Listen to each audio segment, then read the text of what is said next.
Hey guys, it's Jason with Ingrain Woodworks. Today I want to talk about table saw blades. I want to talk about the different characteristics of the blades and how to choose the right one. Now there's a couple terms that you need to know when you're looking at saw blades. Tooth count, that one's easy, how many teeth are on it. The other thing is kerf. Kerf is the thickness of the blade. Now this blade, for example, is a thin kerf. It is 0.091 inches. That is very thin. The second thing you want to look at is the top bevel of the teeth. This, for example, has a very high ATB, which is a 30-degree ATB. What does ATB stand for? Alternating top bevel. So if you look at these, maybe you can see that. You have one tooth this way, the other tooth this way, and that helps tear through the wood as it's cutting. The other thing you want to look at is the gullet. Now this is affected by the number of teeth on the blade, but that gullet is what helps remove material, whereas on a ripping blade you don't have quite as much gullet, but you have more teeth. The third thing to look at is the hook angle. If you notice, this has a pretty aggressive hook angle, which is like that. That's going to be more aggressive into the cut, whereas a blade like this has a more neutral hook angle. This is going to give you more control in the wood for your cross cuts if you're using a sled. We're going to start with a general purpose blade. This has 40 teeth. It has the alternating top bevel on the teeth. And I'm going to start with a piece of oak.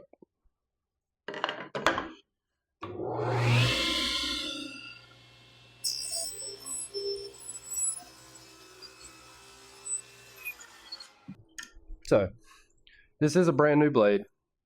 The edge is very smooth, even though it is a general purpose blade. That was a really good cut.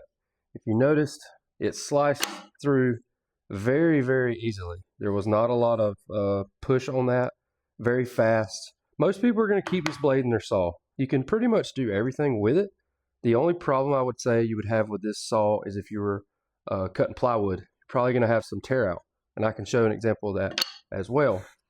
Now, one thing I want to test is crosscut.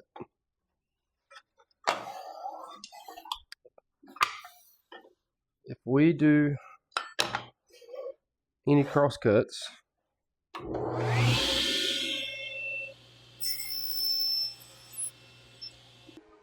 actually got a very, very good cut with a crosscut as well. It's very smooth. Now, like I said, brand new blade, so it's going to give you good results. I actually had 0 tear out on that right there. Now, let's try some plywood.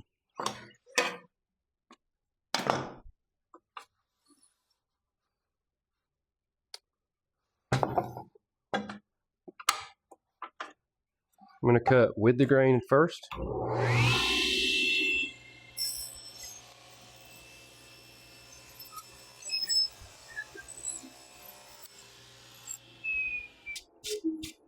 It's a very good cut.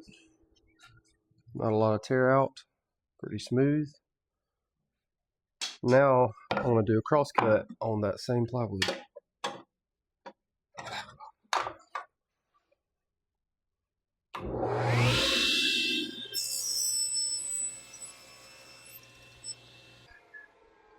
On the plywood, you do see on the bottom side a little bit of tear out.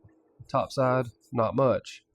Most people are going to keep this, like I said, in their saw all the time to prevent a lot of blade changes.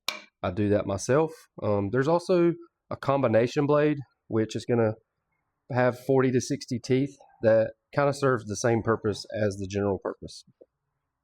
Next blade we've got is going to be our high tooth count crosscut blade. This blade is really good for plywood. It's also good for if you're using a crosscut sled, because you're going to not get a lot of tear out. I'll be honest with you, I have no need for these in my shop. I used to use them because I thought they were better, but I'm going to show you first what it does with hardwood.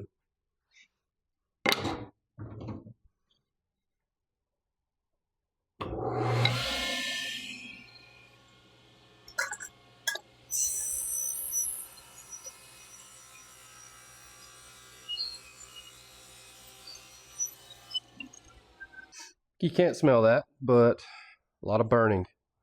There's just too many teeth for that wood. It doesn't allow you to go through fast enough, therefore the burning. So for hardwoods, these are terrible. So they're not designed for hardwoods, but like I said, early in my career, I thought the more teeth, the smoother cut, and that is not the case. Now, with plywood,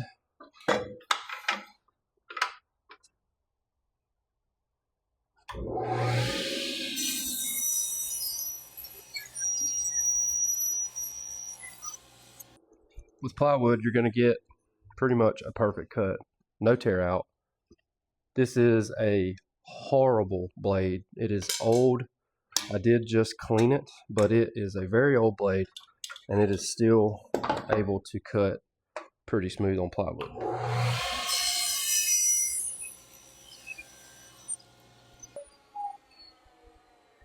Smooth cut, even on a cross cut, there is zero tear out there.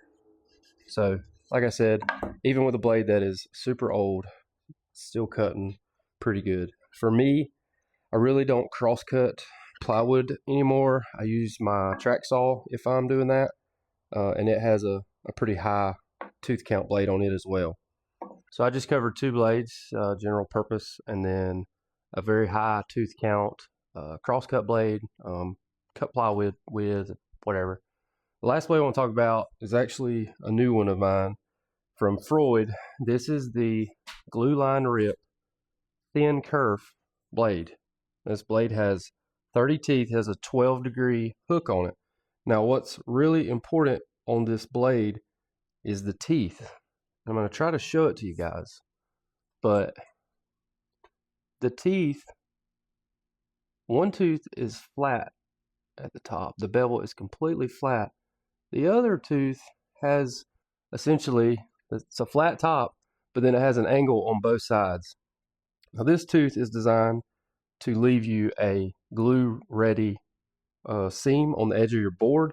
It is recommended for ripping and not really anything else. I'm gonna be honest with you guys, I had a glue line rip blade from Freud before, but I hated it because it was really, really thick.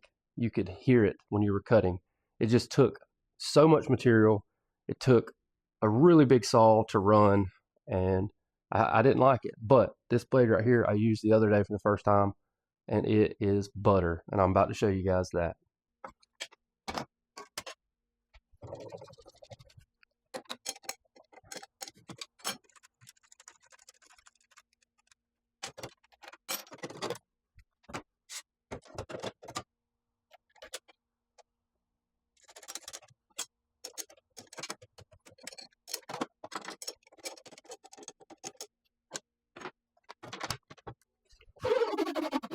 So I've got the glue line rip blade in right now. Move this over. This is a 1.25 inch piece of oak, and it is in a very, very, very hard spot. Raise my blade up.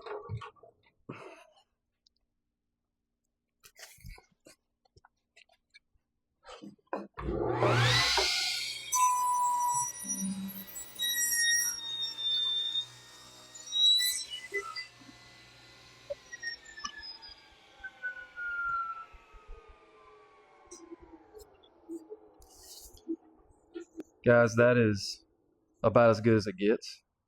As you can see, that is a gnarly piece of oak, and I could have pushed that through even faster. But man, that is like almost as if you sanded it with 220. And that is where you get a perfect glue up when you do it. And that's why I like that blade. I really hope this video was able to explain some things about saw blades. It's definitely something I think a lot of people may overthink, but changing a saw blade in your table saw is not exactly a fun task, and you don't want to be doing that 2 to 3 times per project. Like I said earlier, I like the general purpose blade. I'm going to keep that in my saw pretty much all the time so I don't have to change it very often. Thank you so much for watching this video. I really hope that you subscribe, like, and comment. And until next time, thanks guys.